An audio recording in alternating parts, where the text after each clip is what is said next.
Diyos ay hindi sinungaling.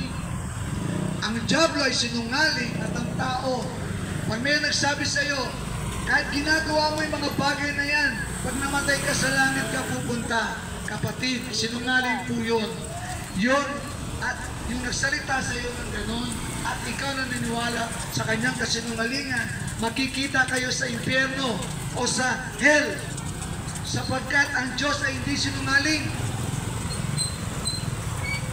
Sabi rito, ang mga mapakiapit, niya mga mananamba sa Diyos-Diyosan, niya mga mangangalunya, niya mga nambababae, niya mga mapakiapit sa kapwa lalaki at babae, niya mga magnanakaw, niya mga masasakin, niya mga manglalasing, niya mga mapagtungayaw, niya mga manluluping, ay hindi mamana ng kaharian ng Diyos. So mga kapatid, pinapaalam sa atin ito ng Diyos na mga bagay na ito huwag natin gagawin, kundi dapat tayong magsisi kapag ginagawa natin ang mga bagay na ito, sapagkat hindi tayo magsisi, hindi tayo magmamana ng kaharian ng Diyos. Kailangan natin pagsisihan ang mga kasalanan na ginagawa natin, kagaya ng pinabanggit dito. Mga kapatid, lahat po tayo gumagawa nito, kaya pinapaalala sa atin ng Diyos, itigil mo yan, huwag mong gawin yan, sapagkat hindi ka magmamana ng aking kaharian.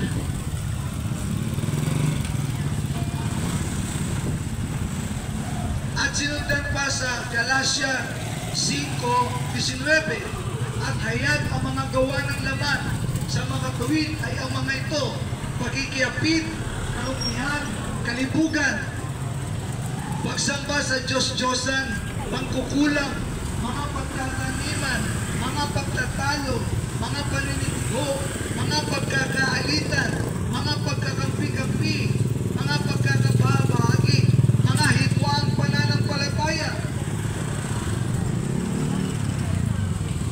mga kapalagilian, mga paglalasing, mga kalayawan.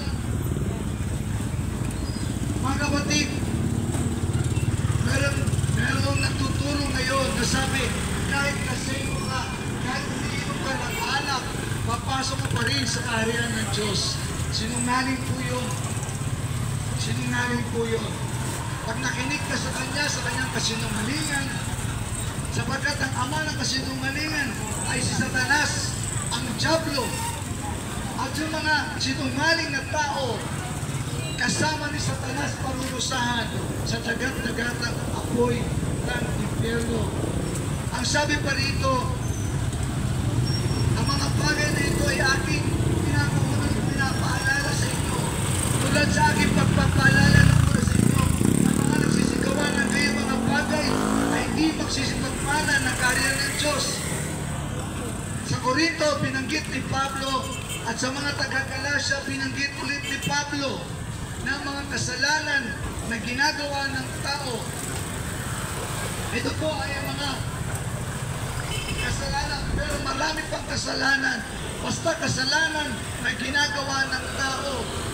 At pag siya'y namatay at ginagawa niyang kasalanan sa buhay niya, hindi siya magmamana ng kaharian ng Diyos.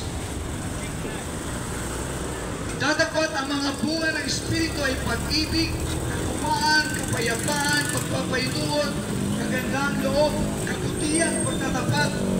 Yung una po, yung verse 19 to 21, ito po yung ginagawa natin nung tayo makasalanan pa. Kapag ginagawa daw natin ito, ay hindi tayo magmamana ng kaharian ng Diyos. Subalit, kapag tayo nagsisi sa ating mga kasalanan,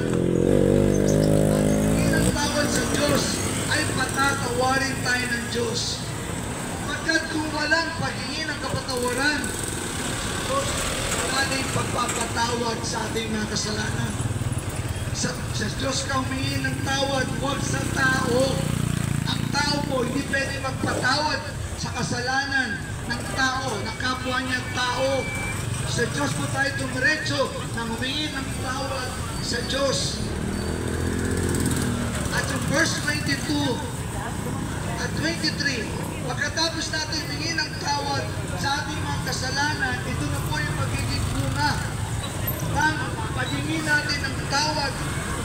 ay pinatawad ng Diyos.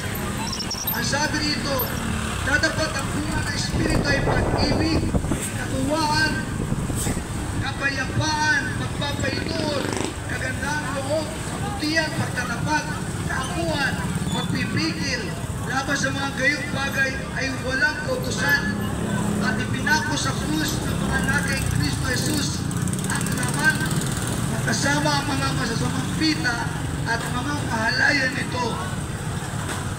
Pagkatapos po natin humingi ng tawad sa ating mga kasalanan,